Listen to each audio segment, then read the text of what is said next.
Habibi ya Muhammad ya arusal khafiqaini ya Habibi ya Muhammad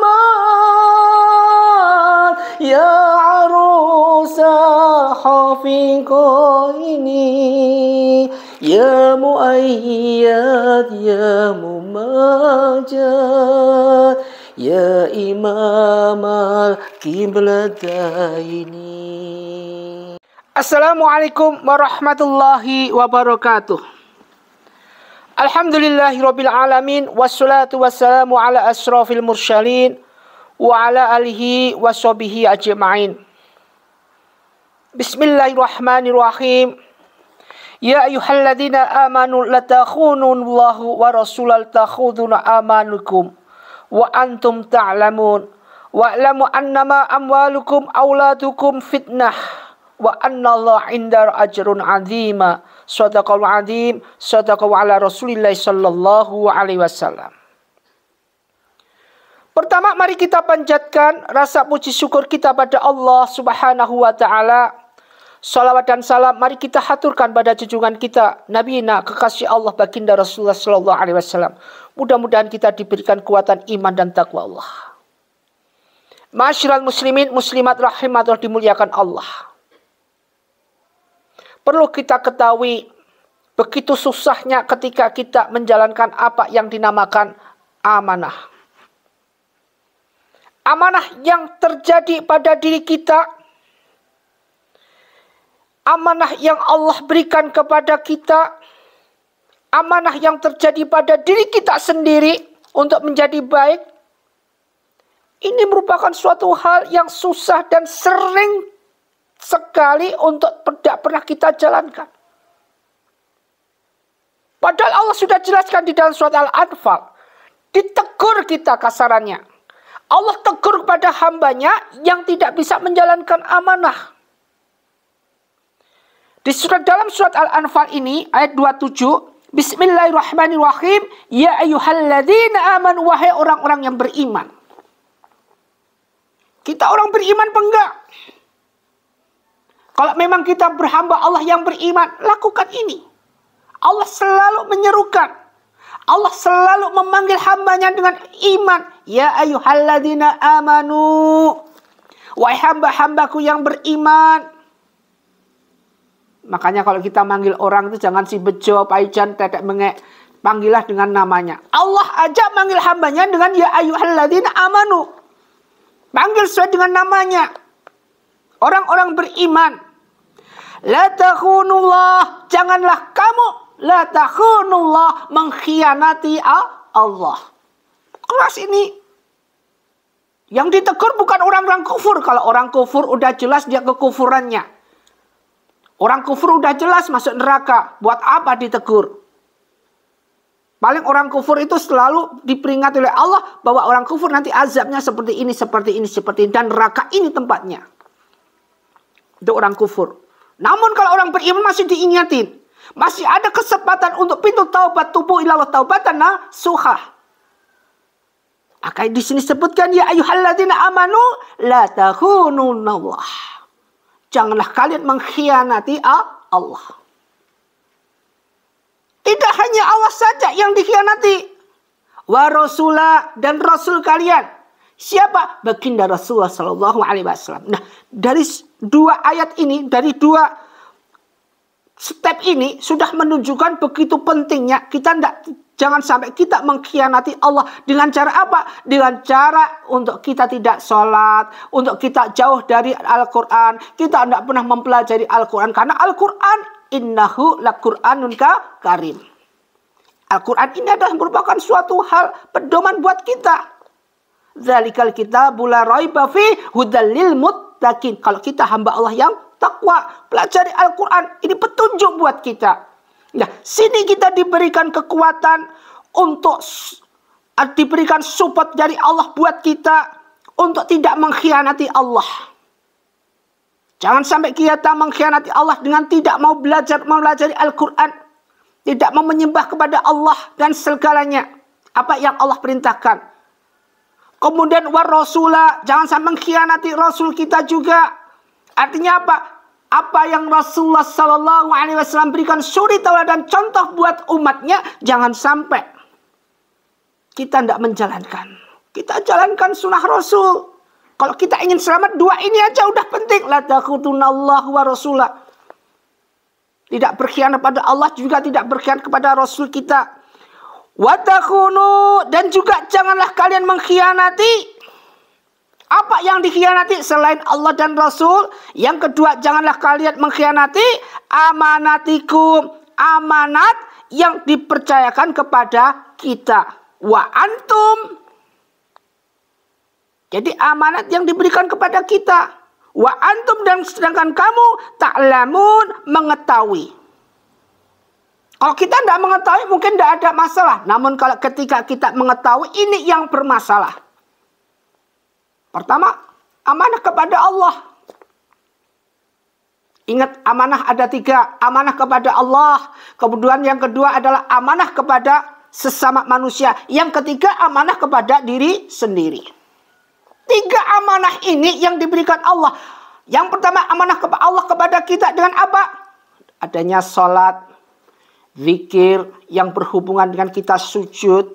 Bagaimana amaliyah-amaliyah kita terhadap Allah Subhanahu wa Ta'ala, bagaimana kita ngajinya, bagaimana segala apa yang kita lakukan yang berhubungan dengan apa perintah Allah. Ini amanah kita kepada Allah. Jangan sampai kita meninggalkan amanah ini.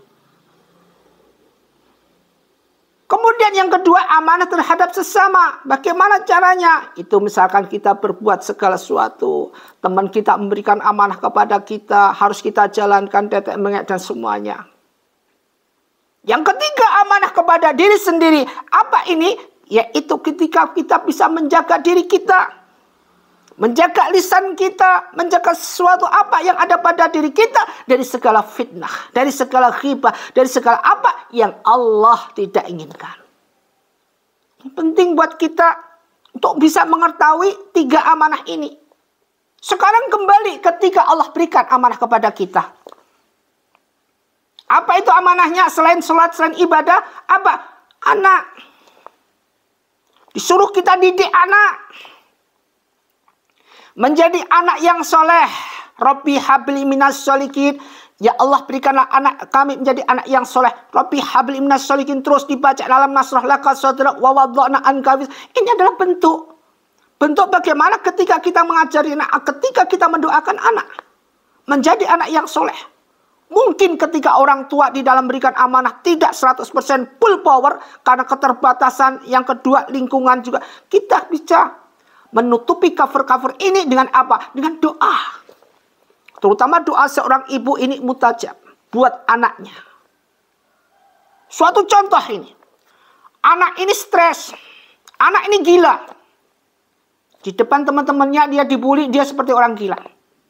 Namun andai kata seorang ibu ini mendoakan, anakku nggak gila, anakku nggak stres, anakku sehat. Doa ini akan mutajab. Doa seorang ibu akan mutajab buat anaknya. Allah memberikan suatu mukjizat. Doa yang mutajab dari seorang ibu, lisan seorang ibu, Allah berikan mukjizat. Anak ini sembuh total. Makanya pentingnya seorang ibu jangan ngucap segalanya, ngucap sembarangan terhadap anaknya. Apapun senakal-nakalnya anak, ini memang tugas kita. Ini memang ujian kita. Mendidik anak menjadi anak yang punya akhlakul karimah. Ujian buat kita. Nah, nanti kalau kita bisa mendidik anak menjadi anak yang soleh, anak yang soleh, maka muncullah awalat soleh itu ula ila mana ibnu Adam. Jika nanti anak Adam mati, jika kita mati, semua putus perkaranya. Kecuali salah satunya adalah awalat soleh itu ula. Anak yang soleh yang mau mendoakan bapak ibunya. Ini penting. Karena ini bagian daripada amanah. Kita lanjut lagi. Wa'lamu, dan ketahuilah. Annama amwalukum, bahwa hartamu. Annama amwalukum, bahwa hartamu. Harta itu berupa apa?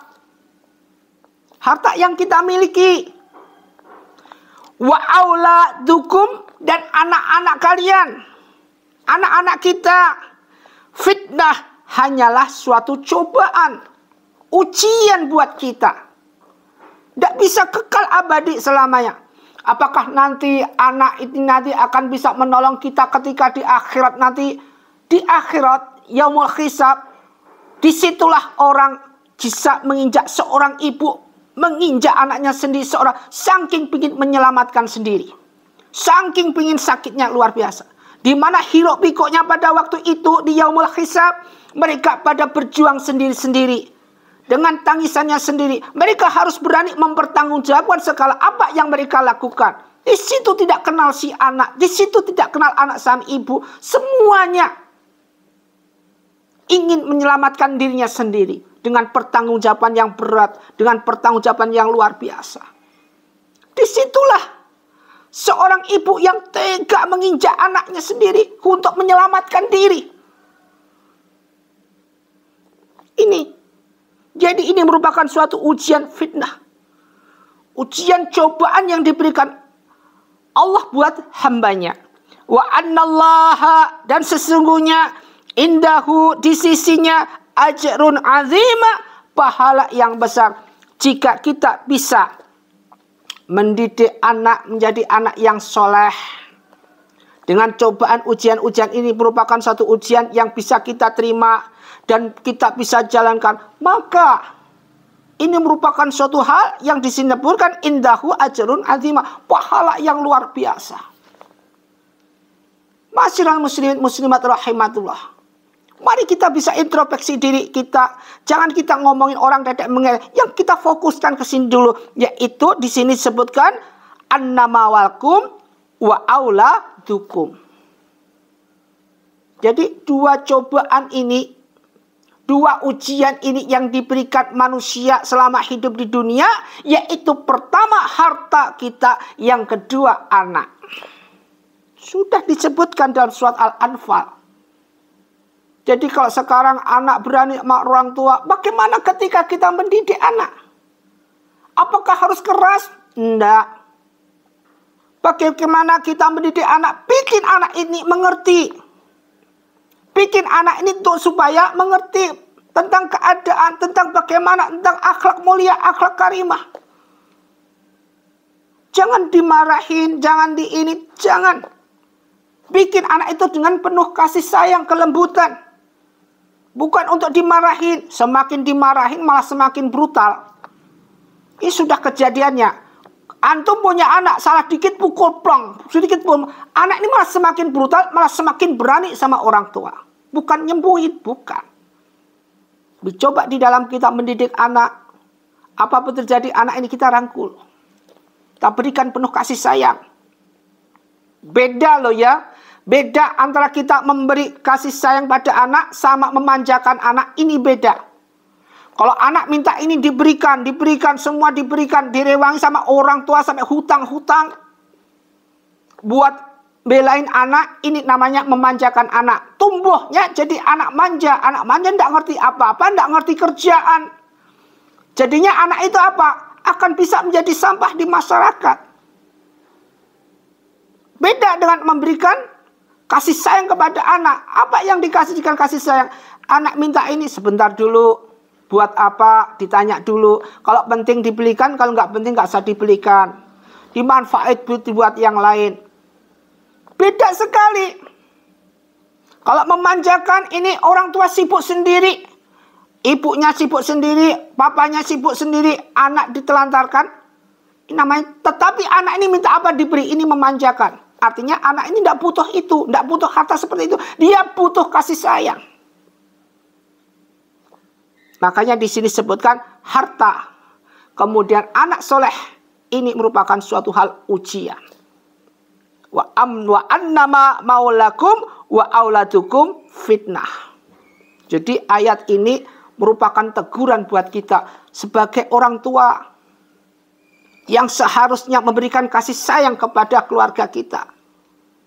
Sebagai orang tua yang bisa memanfaatkan harta yang ada di dalam rumah kita ini untuk kita berbudak beribadah kepada Allah. Bukan kita diperbudak oleh harta.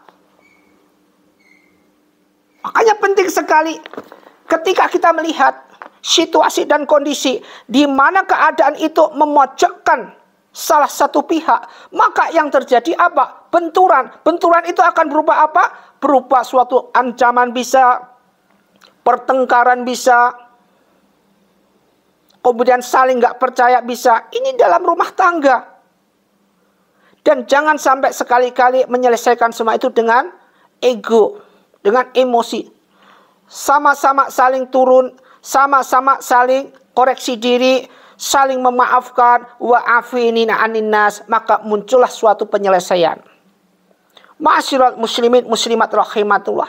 Andai kata semua permasalahan yang ada baik di jalan maupun di dalam rumah tangga ini bisa diselesaikan secara damai, secara adem, maka hasilnya pun juga adem. Beda dengan suatu perkara yang diselesaikan dengan emosi, ego, hasilnya pun juga panas. Ketika sudah ditentukan masalah itu hasilnya ini, hasilnya pun masih ditentang sama pihak A, pihak B, ada yang setuju, ada yang nggak setuju. Beda dengan segala sesuatu yang dimusyawarahkan, mufakat, keputusannya adem, semua legowo nerima, semua terbuka untuk nerima hasilnya ini. Ini beda. Maka Islam menjunjung tinggi adalah musyawarah untuk mufakat. Segala sesuatu apa yang terjadi, putuskan semua itu dengan bicara dulu, dengan mufakat dulu. Yang ini akan membuahkan daripada amanah-amanah yang ada, yang harus dijalankan. Baik itu amanah dari Allah terhadap hambanya, amanah terhadap sesama manusia, amanah pada diri sendiri. Mudah-mudahan kita jadikan hamba Allah istiqomah dan bisa mengemban amanah sampai akhir hayat kita. Wabillahi taufiq wal hidayah. Wassalamualaikum warahmatullahi wabarakatuh.